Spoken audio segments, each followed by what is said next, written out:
حضرت سیدنا امام حسین رضی اللہ تعالیٰ عنہ کی شہادت کے حوالہ سے یہ اجتماع ہے۔ امت مسلمہ کچھ آزمائشوں کا شکار ہے، کچھ ہمارے ذہن اس طرح کے ہو گئے، عام آدمی سے لے کر بڑے آدمی تک کہ کوئی بات بڑی جلدی ہمارا ذہن قبول ہی نہیں کرتا۔ کسی دوسرے کی طرف جانا یا کوئی اور بات کرنا یہ تو بڑی لمبی بات ہے، عام جو سادی باتیں ہیں وہ بھی ہمارے ذہن مشکل سے قبول کرتے ہیں، چونکہ شکوک اتنے ڈال دیے گئے ہیں، شک اتنا پیدا کر دیا گیا ہے، تفریق اتنی ہے، بدگمانی اتنی ہے، بری سوچ اتنی زیادہ ہے، بڑی مشکل ہے لوگوں کا کچھ چیزوں کو قبول کرنا۔ ہم لوگ جو ڈیوٹی کرتے رہتے ہیں تھوڑی تھوڑی، تو ہم اصل میں اذان دیتے ہیں، صرف اذان دیتے ہیں کہ چلو بتا دے لوگوں کو کہ نماز کا وقت ہو گیا ہے، باقی اس سے زیادہ ہم اپنی حیثیت نہیں سمجھتے۔ اذان دینا ذمہ داری ہے، تو اللہ تعالیٰ جب تک موقع دے گا اذان ہوتی رہے گی۔ کچھ لوگ صحابہ کے بارے میں کمزور جملے بولتے ہیں، غلط باتیں کرتے ہیں، کچھ اہل بیت نبوت کے بارے میں غلط باتیں کرتے ہیں۔ یہ صرف سنی ہے جو حق چار یار کا نعرہ بھی کھل کے لگاتا ہے، اور یہ نعرہ حیدری یا علی بھی کھل کے لگاتا ہے۔ یہ اللہ نے صرف ہمیں مقام، وہ الگ بات ہے کہ ہم لوگ سننے کو تیار نہیں، سمجھنے کو تیار نہیں کہ اللہ نے ہمیں مرتبہ کتنا عطا فرمایا ہے۔ یہ صرف ہماری امام حسین کی شہادت کا کچھ تھوڑا سا پس منظر۔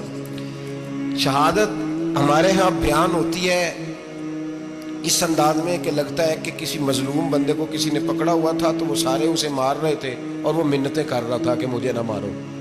اتنی ہائے ہائے کی جاتی ہے کہ محسوس ہوتا ہے کہ امام علی مقام بڑے پریشان تھے کہ کسی طریقے سے، اور ان کا خاندان بڑا تکلیف میں تھا کہ جلدی کہیں کربلا سے نکل جائے۔ حالانکہ اس دھرتی پہ، اس کائنات پہ صبر، شجاعت، استقامت اور حوصلہ جس سے کائنات سیکھے گی وہ صرف امام حسین ہی ہے۔ اتنے بڑے صابر آدمی کے بارے میں اس طرح کا رویہ اختیار کرنا کہ وہ تو گویا اس طرح کر رہے تھے کہ بس کسی طریقے سے میری معذرت، تو یہ امام حسین کی مظلومیت سنا کے لوگوں کو اس طرح کا کر دیا جاتا ہے، یہ انداز بتایا جاتا ہے کہ شاید واقعہ کربلا رونے دھونے کا نام ہے، حالانکہ بات یہ نہیں ہے۔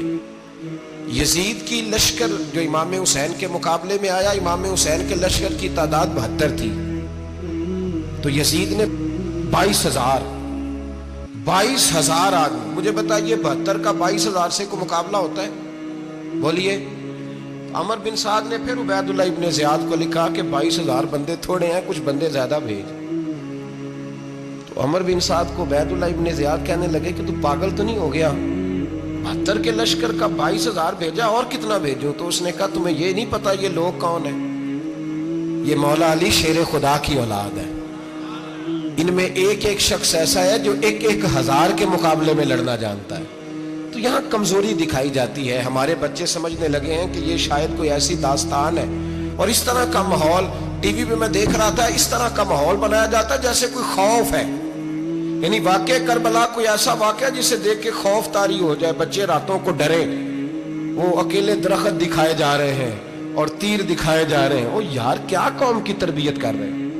واقعہ کربلا حوصلے کا نام ہے، دلیری کا نام ہے۔ سنیں بات اصل میں کیا تھی، بڑے ٹھنڈے دماغ سے میری بات کو سمجھیے گا۔ حضرت مولا علی شیر خدا کے بعد مسلمانوں کے متفقہ امیر بنے تھے حضرت امیر معاویہ۔ انہیں امیر کس نے بنایا تھا؟ امام حسن نے، حضرت علی کے بڑے صاحبزادے۔ حضرت امام حسن نے ان سے صلح کی، انہیں خلافت دی، اور صحیح بخاری میں نبی پاک نے فرمایا تھا میرا بیٹا حسن سردار ہے، جب مسلمانوں کی جماعتوں میں لہو بہ جائے گا تو حسن ان کی صلح کرا دے گا۔ وہ صلح امام حسن نے کرائی، جناب امیر معاویہ امیر بن گئے۔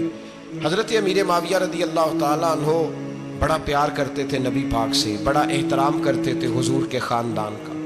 ان کی جو اجتہادی خطائیں ہیں وہ اپنی جگہ پہ موجود ہیں، چونکہ امام حسن نے ان سے صلح کر لی، لہذا ہم بھی ان کے بارے میں کوئی جملہ کہنے کے مجاز، ہماری مجبوری امام حسن ہے، اس لیے کہ جسے امام حسن صحیح کہے پھر امام حسن کے ماننے والے کو اسے غلط نہیں کہنا چاہیے۔